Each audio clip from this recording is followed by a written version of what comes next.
My name is Pamela McDowell, and I was 29 years old the day my world shattered in silence. The church smelled of lilies and candle wax. Stained glass spilled jeweled light across the aisle. Crimson and sapphire streaming over the polished floor. The organ hummed softly like a heartbeat beneath everything. I stood there at the altar in a dress that shimmered like breath, my fingers laced through Ryan's. My pulse was a steady drum, but it wasn't fear, it was certainty. This was the moment little girls dream about, and women rehearse in secret. My father sat in the front pew, his chin trembling with pride. My mother wept quietly, clutching the handkerchief she'd carried at her own wedding. I had imagined this scene for years, the way Ryan's voice would sound when he promised forever. The priest smiled between us, voice warm and deliberate. His words blurred into music, to love and to cherish in sickness and in health. And then he turned to Ryan. "Do you take this woman?" That's when it happened. Ryan's fingers twitched in mine. His grip turned clammy, hesitant. His throat bobbed as he leaned closer, so close that the guests probably thought he was whispering something tender. I even smiled, expecting the words, "I love you." But his breath trembled against my ear. "I can't do this," he whispered. At first I thought I'd misheard him. My smile froze polite, confused. Then he said it again, clearer, heavier. "I can't marry you, Pamela. I'm sorry, but Hannah's here." The name dropped into my chest like a stone through glass. Hannah, his ex. The passionate mistake. The one he swore was ancient history. He went on, his voice shaking with some feverish conviction. "She's just more. More passion, more life, more everything. I can't explain it. The rest dissolved into the air between us. The colors in the church bled out of the world. The reds and blues from the glass windows turned white and harsh. I heard the faintest crack, maybe from my heart, maybe from reality. I looked at him. Really looked. His pupils were wide with panic, his jaw trembling. I had loved this face. I had traced its angles 100 times, memorized every line. Now it looked foreign, like I was staring at an impersonator wearing Ryan's skin. For a long second, everything was suspended. The priest's lips parted, but no sound came out. The guests fidgeted in their seats, sensing the rupture before understanding it. My first instinct wasn't to cry. It wasn't even to shout. It was a deep, freezing stillness, like my soul had been packed in ice to stop it from bleeding. I heard my own voice before I even decided to speak. Calm, controlled. "Father," I said quietly, interrupting his confused stammer. "May I—" He blinked, startled, then handed me the microphone. Ryan's eyes darted to mine, desperate pleading. "Pamela, please don't—" But I'd already stepped forward. My heels clicked softly against the marble floor as I turned to face the sea of guests, friends, family, co-workers. Every pair of eyes was a reflection of disbelief. "I'm sorry to inform you all," I said, my voice steady enough to echo. "The wedding is canceled." A gasp rippled through the room.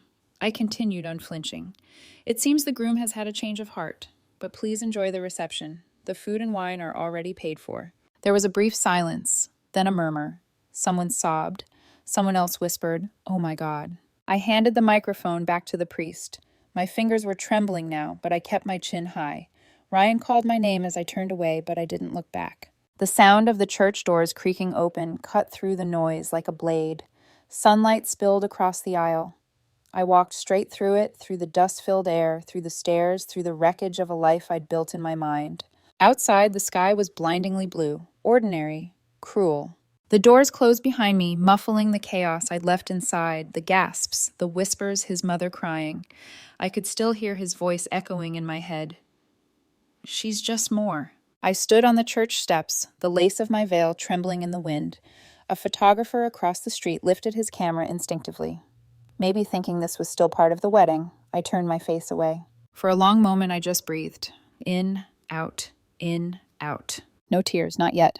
Then I walked down those steps one at a time, careful, deliberate, as if each step was a line dividing who I used to be from who I would have to become. Behind me, the bells began to ring for someone else's wedding, echoing faintly over the city. And all I could think was, he wanted more. I didn't cry that day. I didn't scream, didn't run, didn't demand an explanation. I simply walked away, and somehow that calm was more terrifying than any outburst could have been. By the time I reached my apartment, my phone was already vibrating nonstop. My mother, his mother, bridesmaids, journalists even. The wedding had become a living headline. Runaway groom leaves bride at the altar. I turned the phone off and booked a taxi to the airport. My suitcase was still packed, silk dresses, heels, sunscreen, everything meant for our honeymoon. 2 tickets to paradise now, just one. The airport was fluorescent loud and mercifully indifferent. People rushing, children crying, luggage wheels rattling over the tiles. It was life messy and moving on, and I envied it. When the attendant looked at my ticket, her smile was automatic. Congratulations, Mrs. Davis Honeymoon to Bali. How exciting is your husband joining you later? Her words hit like static against glass. No, I said softly. It's just me. The smile faltered her pity, quick but awkward. I'm so sorry. Don't be, I replied. It's a long story. I didn't sleep on the 14-hour flight. I stared out the window as clouds drifted past like silent witnesses. My reflection in the glass looked composed, hair neat, posture perfect, but my eyes, they were empty. When I landed in Bali, the air was thick with salt and frangipani. Paradise smelled like irony. The resort staff greeted me with garlands, bowing and smiling. Welcome, Mrs. Davis, one said brightly. Congratulations on your marriage. My throat tightened. I nodded wordlessly. The suite was breathtaking. White linens, rose petals on the bed. A bottle of champagne chilling beside a card that read, Congratulations, Mr. and Mrs. Davis. I swept the petals to the floor with one hand. The sound of them falling was absurdly loud in the silence. I opened the champagne not to celebrate, but because it was there. The cork hit the ceiling, bounced off, rolled under the table. I drank straight from the bottle until the bubbles burned my throat. That first night, I lay across the giant bed meant for two, staring at the ceiling fan turning lazy circles above me. The hum filled the room like white noise. I whispered his words into the dark. She's just more. More what? More reckless, more alive, more fun. I thought of every moment Ryan and I had built together, the quiet breakfasts, the rain-soaked grocery runs, the plans scribbled on napkins. Was that less? Was I less? The next morning, I walked the beach alone. The water was impossibly blue, the kind of color people post online with captions about healing. My feet sank into the sand, the waves kissed my ankles, and still I felt nothing. I visited every place we'd planned to go together. The temple overlooking the cliffs, the night market, glowing with lanterns, the waterfall hidden in the jungle. I went through the motions like an actor performing for an audience that no longer existed. Everywhere I turned, people were in pairs, laughing, kissing, arguing, existing. I watched them like a ghost watching the living. My phone stayed silent. I didn't open it for days. When I finally connected to Wi-Fi, it lit up with notifications, dozens of messages. From my parents, from his parents, from friends, from Ryan himself. Ryan. Please, Pamela. I didn't mean for it to happen that way. I panicked. I'm sorry, Ryan. You don't understand. She showed up. I thought I was over her. I just lost control. Ryan. Please call me. I stared at the screen until the words blurred.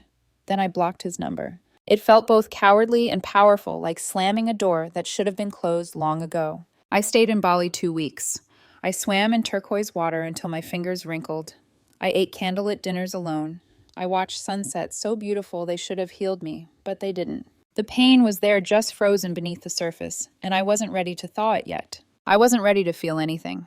When I boarded the plane home, I didn't cry. I didn't smile. I just whispered to myself as the engines roared and the island shrank beneath me. He wanted more. Let him drown in it. The silence of my apartment hit harder than the church bells ever did. I opened the door, expecting what exactly? An apology letter, a box of regret tied in ribbon. Instead, I found chaos. Drawers half open, clothes thrown in piles. Our framed photo from a hiking trip face down on the floor, its glass cracked straight through the middle, right between our smiles. That single fracture said everything. He'd come back after the disaster, packed in a rush, and left again. I pictured him tossing his shirts into a bag while her car waited outside. The thought should have broken me. Instead, it left me strangely cold. There's something liberating about devastation. It burns everything that can't survive the fire. I started cleaning, methodically. Like surgery, I boxed up his books, his shaving kit, his stupid mug that said, World's Best Fiancé. Each item went into a cardboard coffin. No tears, no hesitation. By midnight, the apartment was spotless, sterile, too quiet. I poured a glass of water and sat on the floor beside the cracked photo frame. The reflection in the broken glass looked like 2 versions of me, one still standing at the altar and one who had already walked away. That night I dreamed of the church again, only this time it was empty. The organ played itself, and there was no groom, just my own footsteps echoing off the walls. When I woke up, the dream felt like a warning. This isn't where your story ends. The next morning, I called the building manager and gave notice. I couldn't live in a mausoleum. I moved into a small, clean corporate apartment that smelled faintly of paint and possibility. Fresh start, new walls, no ghosts. A few days later, my phone rang. Unknown number. I shouldn't have answered, but I did. "Hello, you can't just ghost me," the voice hissed. It was Ryan. For a heartbeat, I almost didn't recognize him, the trembling edge in his tone, like guilt mixed with fear. "I needed time," I said flatly. "Time," he snapped. "You humiliated me, Pamela, in front of everyone." My laugh was soft, sharp, cruel. "You humiliated yourself. I just refused to join in." He went silent for a moment, breathing raggedly. Then his voice broke. "It wasn't supposed to happen that way. I saw Hannah and God. It was like everything I thought I wanted came rushing back." I closed my eyes. "You made your choice clear, Ryan. It wasn't a choice," he cried. It was a feeling. "You and I were calm, safe, but she makes me feel alive." Alive. That word again. Like stability was death and chaos was oxygen. I felt something shift in me then, a hardening. "You don't want to feel alive, Ryan. You want to feel addicted," I said quietly. "And that's not love. It's a habit." He stammered, desperate. "Please, Pamela, don't do this. I already did." I hung up, blocked the number. Then I set the phone down and realized my hand wasn't shaking, not even a little. That was the first sign I was coming back to life on my own terms. Over the next few weeks, I rebuilt in silence. I went to work early, stayed late. My coworkers whispered behind my back, at first pity disguised as curiosity. I ignored them. I joined a gym. The first time I hit the treadmill, I could almost feel the anger leave through the soles of my shoes. Anger burns calories. Pain builds muscle. There's poetry in that. I found small comforts, morning coffee on my balcony podcasts about resilience, the smell of clean laundry. Every ritual was a quiet rebellion against the woman who stood frozen at the altar. One evening, as I unpacked the last of my boxes, the landline rang again. This time, it wasn't him. It was his mother. "Pamela," she said, voice sharp but trembling, "you've made your point. He's sorry. He's been miserable." I almost smiled. So have I. Difference is, I didn't cause mine. "You can't just throw love away like this." "Love," I said softly. "If this is love, I'll take peace instead." She sputtered, but I was already done. "I wish you both healing, Mrs. Davis," I said, then hung up. That night I slept for the first time in weeks. No dreams, no noise, just quiet. And in that quiet, I realized something beautiful. My world hadn't ended at that altar. It had started there. It had been 5 months since the altar. 5 months of muted mornings, gym playlists, long hours at work, and a peace so still it almost frightened me. My therapist once said, healing doesn't happen in a straight line, it's a spiral. You circle the pain, come close, pull away, then return from a higher place. She was right. Some mornings I woke up fine. Others I woke up remembering the weight of his hand in mine. But I was no longer haunted, just aware. Then one evening, as the city hummed outside my window, my phone buzzed with a name I hadn't seen in forever, Sarah Bennett. Sarah was a mutual friend, one of those people who lived for gossip, but wrapped it in concern. I almost ignored the call, but curiosity won. "Pamela." She gasped the second I picked up. "Oh my God, you actually answered." "Hey, Sarah," I said evenly. "It's been a while. I know. Listen, I probably shouldn't be calling, but you deserve to know before it becomes, well, news." That got my attention. "Know what?" She hesitated, drawing out the moment like a suspense scene. "It's Ryan and Hannah." I didn't say a word. I didn't have to. She filled the silence the way people always do when they crave reaction. "So after, the wedding that wasn't, they went ahead and had this tacky courthouse wedding. No family, no guests, just 2 random witnesses from the street. It was pathetic. My voice was calm. I see." Sarah continued, energized by my restraint. "Anyway, it fell apart fast. He lost his job a month later. Apparently he's got an issue with authorities, surprise, surprise, and then he just stopped trying. He's been living off her credit cards, like literally sponging off her." I leaned against the window frame, city lights painting my reflection in gold. "I figured something like that might happen," I murmured. "Oh, that's not even the worst part," she said, her tone dropping conspiratorially. "He's turned into a complete nightmare. controlling Moody shouting at her in public. My friend Maya saw them at a bar. He was yelling at Hannah because she looked at a waiter too long. A pause, and she just took it, like she was afraid of him. My heart didn't twist. It didn't even flinch. It just felt still. I should have felt vindicated, but instead I felt old, tired, done. "I'm sorry to hear that," I said. "For her." Sarah's voice sharpened. "You're sorry for her, Pamela?" "She stole your fiancé." "She didn't steal him," I said quietly. "He wasn't mine if he could be taken." That shut her up for a second. Then she dropped the final blow, the one she'd been saving. And get this, he was cheating on her. The whole time, with some girl he met at the gym. There was satisfaction in her tone, as if this was justice and I should be celebrating. I didn't. So, I said after a long silence, he finally found his more. More chaos, more lies, more damage. Sarah gave a small, awkward laugh. "Guess karma came fast, huh?" "Karma's not mine to serve," I said. "I stopped waiting for it a long time ago." Another pause. Then softly, "You really don't care, do you?" I smiled faintly, watching headlights move across the wall. "Caring is what got me here. I'm done with that." She sighed. "You've changed." "Good." After we hung up, I poured myself a glass of wine and stood on my balcony. The city buzzed below strangers, laughing. Cars weaving lives colliding in motion. I thought about Hannah crying. In some apartment she couldn't afford. Ryan breaking another promise, both of them trapped in the same fire they'd started. And for the first time I understood what real peace felt like. It wasn't happiness.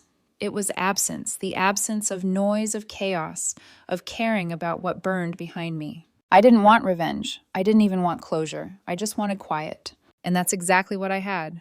The next morning, I deleted Sarah's number, because the past doesn't deserve an audience. Peace is fragile. It can shatter with one vibration from your phone. It started on a Wednesday night. I'd just finished cooking something simple, roasted vegetables and tea, and was halfway through a book when the screen lit up. Unknown number. 10:14 p.m. I made the biggest mistake of my life. He was a monster. You were my peace. Please, can we just talk? I stared at the message until the words blurred into static.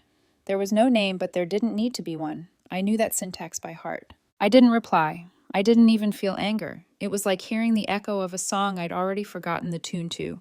Delete. Block. 2 days later, another number. 2:31 p.m. Remember our trip to the mountains? That was real. What we had was real. Liam, no.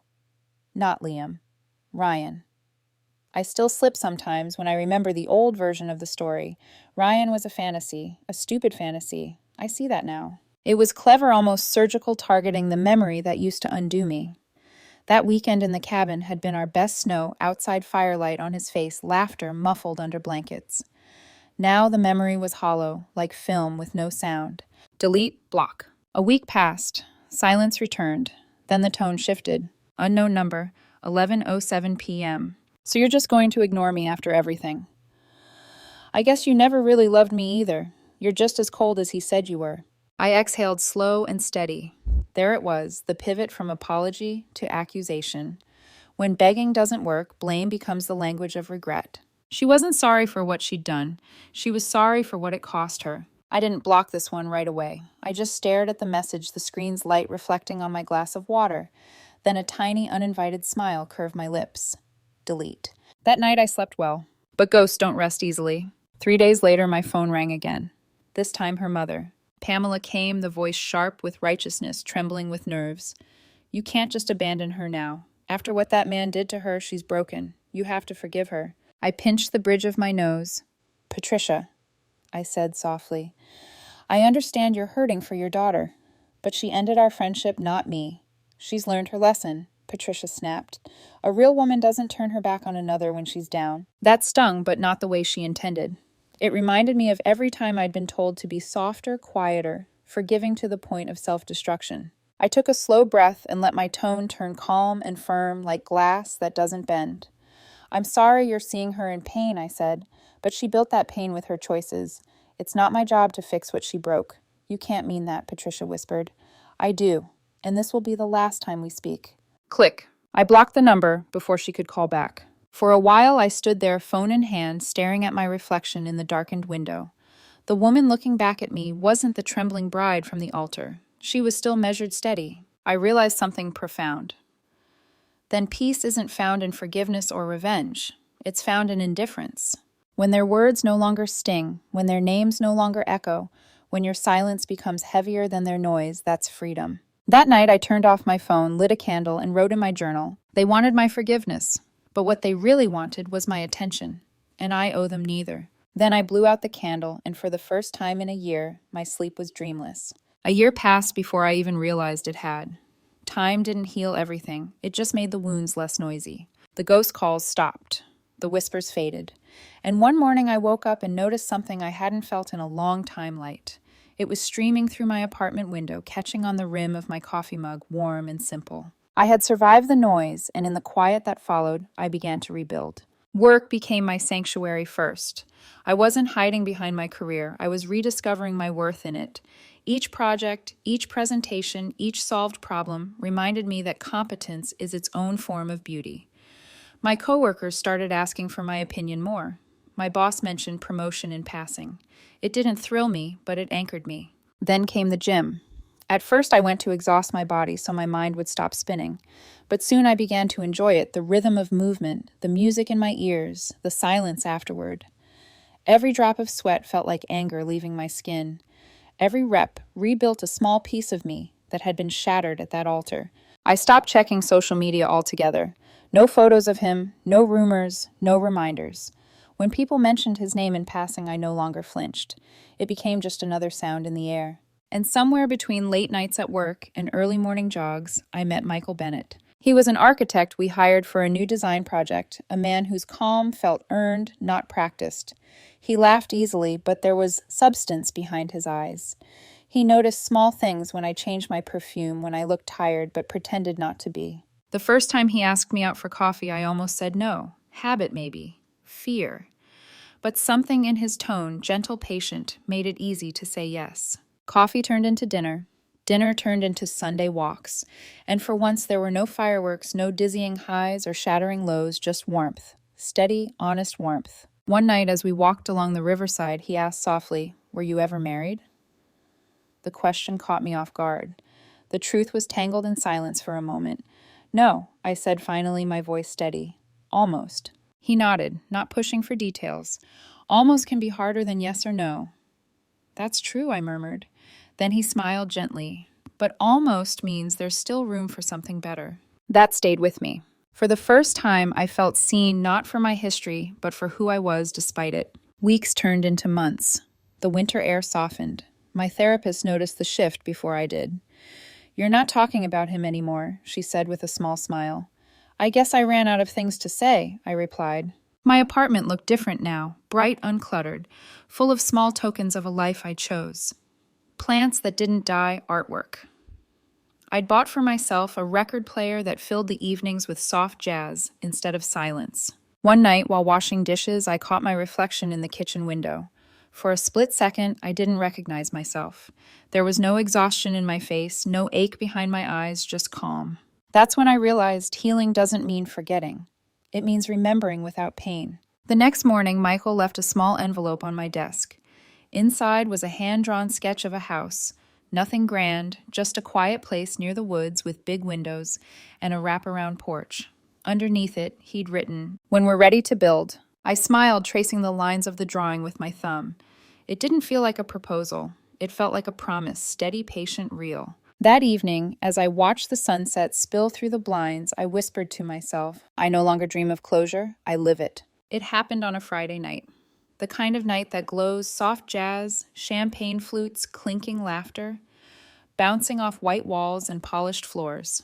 Michael had invited me to an art exhibition his firm had helped design. It was a minimalist space, all curved glass and light wood, the kind of place where the air felt curated. He stood beside me, one hand at the small of my back, explaining how the lighting was meant to make the paintings breathe. I wasn't really listening. I was just happy. Quietly, fully, unpretentiously happy. It's strange how happiness sneaks up on you. It doesn't announce itself with fireworks. It just sits beside you one day and asks, "Can I stay?" We wandered between canvases, moody blues, shimmering golds, something abstract that looked like a storm breaking open. I stopped before one of them and tilted my head. It feels like drowning and healing at the same time, I murmured. Michael smiled. That's how I felt when I met you. Before I could reply, I felt it, that prickling at the back of my neck, the sense of being watched. I turned, and there he was, Ryan. He looked smaller somehow, as if the months had scraped pieces off him. The confident smirk he used to wear had collapsed into something brittle. His suit was wrinkled, his tie too tight. His eyes, once sharp with arrogance, were tired and hollow. For a moment the world narrowed just like it had in the church, only this time I wasn't the one trembling. He walked toward me, slowly rehearsed smile, faltering with every step. Pamela. He said, his voice softer than I remembered. Wow. You look alive, I finished for him. He blinked, unsure whether I was mocking or honest. I didn't clarify. Michael turned slightly, his presence steady, protective, but never possessive. I could feel his warmth even without looking at him. Ryan exhaled shakily. You look incredible. Really. I've thought about reaching out. You did, I said evenly. Several times. He flinched. Yeah, I just didn't know what to say that wouldn't sound stupid. Maybe because there isn't anything that would sound right, I said. He swallowed hard, glancing down, then back up. I made a mess of everything. Hannah, she's gone. Took off 2 months ago. Said she needed to find herself. Turns out what she found was someone else's husband. I said nothing. The silence between us felt surgical, precise, cutting clean. I think about that day, he continued, at the altar. What I said to you, I was God. I was so wrong. I thought passion meant chaos and stability meant boredom. Turns out chaos just burns until there's nothing left. He gave a small, broken laugh. You were the best thing that ever happened to me, and I threw it away. Once those words would have gutted me, but now they barely grazed the surface. I studied him the way one studies an old photograph, familiar but no longer real. That feels like a lifetime ago, I said quietly. He searched my face, hoping for softness, forgiveness, anything to grab onto. Pamela is there. Any chance? Before I could answer, Michael returned from the bar with 2 glasses of champagne. His hand brushed my arm as he passed me one. Hey, sweetheart, he said casually. Then turned with his usual easy warmth. Oh, hi there. I'm Michael. Ryan's expression faltered. I'm, Ryan. Nice to meet you, Michael said, genuinely polite. Then to me, did you see the installation in the next room, the one with the mirrors? I did, I said, smiling up at him. It reminded me of something I used to be. Ryan looked between us, at Michael's hand resting lightly at my waist, at my smile, at the calm radiating from the space we shared. He understood in that instant that the door was not just closed. It had been bricked over, painted, and forgotten. I see, he murmured, his voice cracking. You look happy. I am, I said simply. He nodded once, defeated ghostly, and stepped back. I'm glad. Really. I believed him. Or maybe I just didn't care enough to doubt it. As he walked away, the crowd swallowed him up. The jazz returned. The laughter rose. And just like that, the man who once defined my world became background noise in someone else's story. Michael looked at me curiously. Old friend. I took a sip of champagne, the bubbles sharp and clean on my tongue. Once upon a time. He smiled, resting his forehead against mine. Once upon a time is a terrible place to live. Exactly, I whispered. And when I looked up again, Ryan was gone, like smoke dissolving under the gallery lights. After that night, something in me finally settled. Not the way ashes settle after a fire, more like soil after a long storm, ready to grow things again. Michael and I left the gallery hand in hand, the city lights stretching in ripples across the windshield as we drove. The radio hummed softly. He didn't ask about Ryan again, and I didn't offer. Some stories don't deserve retelling. We stopped at a small cafe that stayed open late. I remember the warmth of the cup between my palms, the quiet hum of conversation, and the reflection of our faces in the window. His calm and kind mine, peaceful. That word used to sound boring to me. Now it felt sacred. When I got home that night, I slipped off my heels, set my phone on silent, and stood by the window. The city moved below like a living thing, strangers in motion, headlights pulsing like veins of light. For the first time in years, I felt no pull toward the past. No ghosts, no what-ifs, just now. And now was enough. A week later, a package arrived, no return address. Inside was a small envelope, and within it, a ring. The ring. The one he'd proposed to me with. There was no note, just that empty circle of metal gleaming in its box. I stared at it for a long time. Once that ring had been a promise, now it was just a loop, a perfect symbol of nothingness. A closed shape with no exit, no meaning. I walked to the balcony, held it in my palm one last time, and whispered, "I hope you find what you're still looking for." Then I dropped it. It fell silently swallowed by the night. I didn't feel triumphant. I didn't even feel relieved. I just felt free. That weekend, Michael took me hiking up a trail that overlooked the city. The air smelled of pine and earth. When we reached the summit, the view stretched forever. He turned to me, brushing a loose strand of hair from my face. "You look different up here," he said. "How so lighter? Like the air suits you." I smiled. Maybe it does. We sat in silence for a while, our fingers intertwined. I thought about the woman I used to be, the one in the church, the one staring at a cracked photo, the one who measured her worth by someone else's love. She was gone, and I didn't mourn her. As the sun dipped below the horizon, painting everything gold, I realized something. He wanted more, and I became more without him. Because more isn't about passion or chaos or the people who promise the world and hand you ashes. More is what happens when you rebuild yourself piece by steady piece until the reflection staring back at you no longer needs anyone to define it. Later that evening, as Michael drove us home, I looked out at the twinkling skyline and smiled, a quiet, genuine smile that belonged entirely to me. For the first time in years, the story felt finished. Not because someone got punished, not because I found a new love, but because I found myself. And that was enough. He wanted more, I whispered, as the city lights blurred behind us. So I became it.